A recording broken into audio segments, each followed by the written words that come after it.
The mirror episode of The Amazing World of Gumball begins like any other day at Elmore Junior High. Gumball and Darwin arrive at school, but something feels different. Every reflective surface shows something wrong. It started in the bathroom. Gumball looked into the mirror, but his reflection didn't move when he did.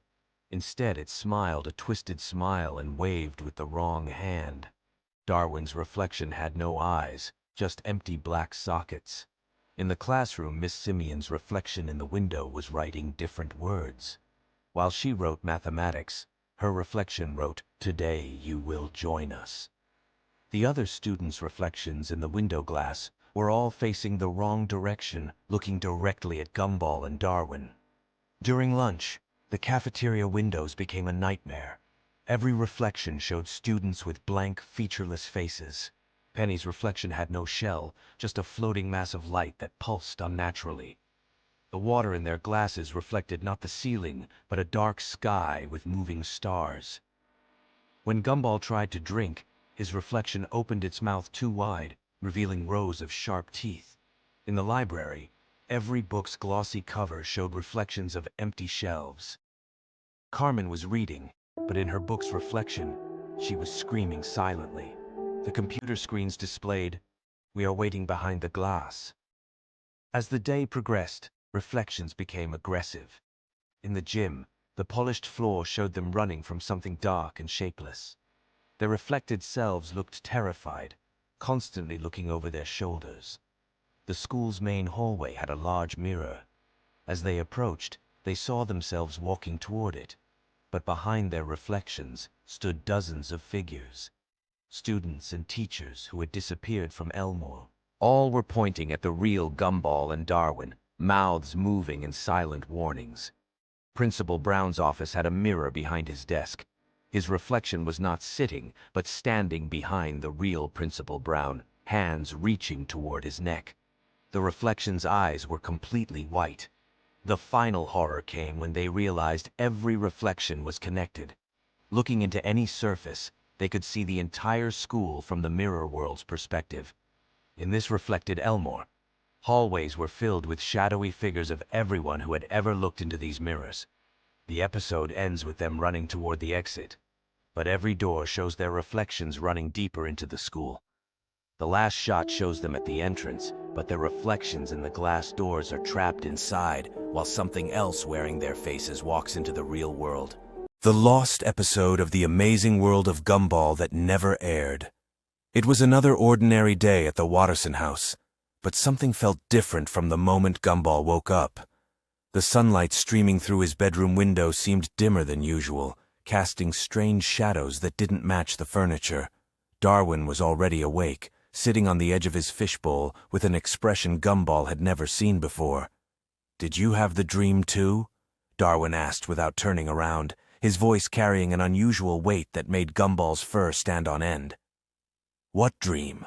Gumball replied, though as soon as the words left his mouth, fragments of something dark and twisted began flooding back. Images of endless corridors, doors that led nowhere, and a voice calling his name from places that shouldn't exist. Darwin finally turned to face him, and Gumball noticed that his friend's usually bright orange color seemed muted, almost gray around the edges. "The one where we're walking through the house, but it never ends. Where every room we enter is the same room we just left." A chill ran down Gumball's spine because he remembered now. The dream had felt so real, so vivid, that waking up seemed like the dream instead. In it, they had wandered through their own house for what felt like hours, but every hallway stretched infinitely. "It was just a dream," Gumball said, trying to convince himself as much as Darwin. But as they made their way downstairs for breakfast, the house felt wrong. The stairs creaked in patterns they'd never heard before, and the family photos on the walls seemed to be watching them. The kitchen was empty when they arrived, which was unusual. Nicole was always up early preparing breakfast. Richard typically slept in, but even he would usually be wandering around by now. The silence was so complete it felt like a physical presence pressing against their eardrums. "Mom! Dad!" Gumball called out, his voice echoing strangely in the empty kitchen. The echo seemed to last longer than it should, bouncing off walls that suddenly felt much farther away than they remembered. As they searched the house, calling out for Nicole, Richard, and Aeneas, the building seemed to shift around them. Rooms they'd known their entire lives felt unfamiliar, as if the proportions had changed overnight. The living room seemed longer, the ceiling higher, and the furniture appeared to be positioned just slightly wrong. "This is exactly like the dream," Darwin whispered, his voice barely audible. "We keep looking, but we never find them." They climbed the stairs to check their parents' bedroom, but when they reached the top, they found themselves facing a hallway that stretched much farther than it should. Doors lined both sides, far more doors than their house had ever contained. "There are only supposed to be 4 rooms up here," Gumball said, counting the doors and losing track after 12. Each door was identical to the others, painted the same shade of white, with brass doorknobs that reflected their distorted faces. They opened the first door, expecting to find their parents' bedroom, but instead discovered their own room. Confused, they backed out and tried the next door, only to find the same room again. The third door, the fourth, the fifth, all led to identical copies of their bedroom, each one slightly different in disturbing ways. In one version, the walls were painted a shade of blue that didn't exist in nature. In another, their beds were positioned on the ceiling, defying gravity. A third room contained furniture made of crystallized shadows, solid enough to touch but transparent enough to see through. "We need to get out of here," Darwin said, his orange color now completely drained to a sickly gray. "This isn't our house anymore." But when they turned to go back downstairs, the staircase was gone. In its place was another hallway, identical to the one they were already in, stretching endlessly in both directions. The walls seemed to pulse with a rhythm that matched their heartbeats. Hours passed, or maybe minutes, or maybe days. Time seemed to have lost all meaning in this twisted version of their home. They wandered through endless iterations of familiar rooms, each one wrong in subtle but disturbing ways. In one particularly unsettling room, they discovered family photos where their faces had been replaced with blank spaces, as if they had been carefully erased from their own history. In another, they found their parents sleeping peacefully, completely unaware of their children's presence no matter how loudly they called. "They can't see us," Gumball realized with growing horror. "It's like we don't exist to them anymore." But just as despair began to overwhelm them completely, Gumball heard something that cut through the supernatural silence, the sound of Aeneas crying. It was faint, distant, but unmistakably real in a way that nothing else in this twisted house had been. "That's really her," Darwin said, hope flickering in his eyes for the first time. "If we can find Aeneas, maybe we can find our way back."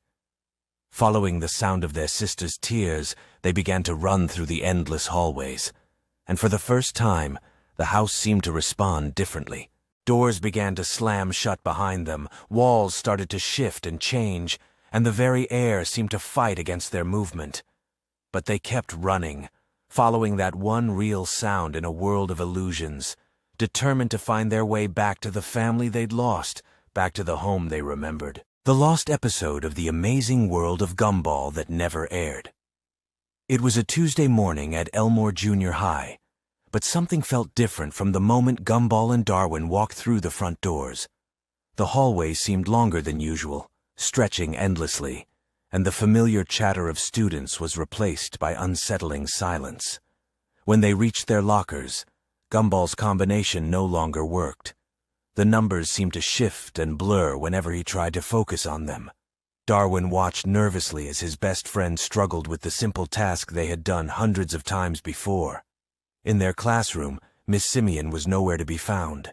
Instead, their classmates sat perfectly still, staring straight ahead with unnaturally wide smiles. Penny's shell shimmered with an otherworldly glow, while Banana Joe's brightness had faded to a sickly pale color. Tobias sat motionless, his rainbow colors slowly draining away. Gumball tried to get their attention, calling out to his friends, but none responded. Their eyes remained fixed on the empty blackboard. Darwin pointed to the clock. The hands were moving backwards, and with each tick, the classroom grew dimmer, The school bell rang, but it sounded wrong. Instead of the familiar chime, it produced a low, droning tone. One by one, their classmates began to stand in perfect unison, their movements mechanical. They turned to face Gumball and Darwin, their smiles growing impossibly wider. Gumball grabbed Darwin's fin, and they ran from the classroom, but the hallways had changed.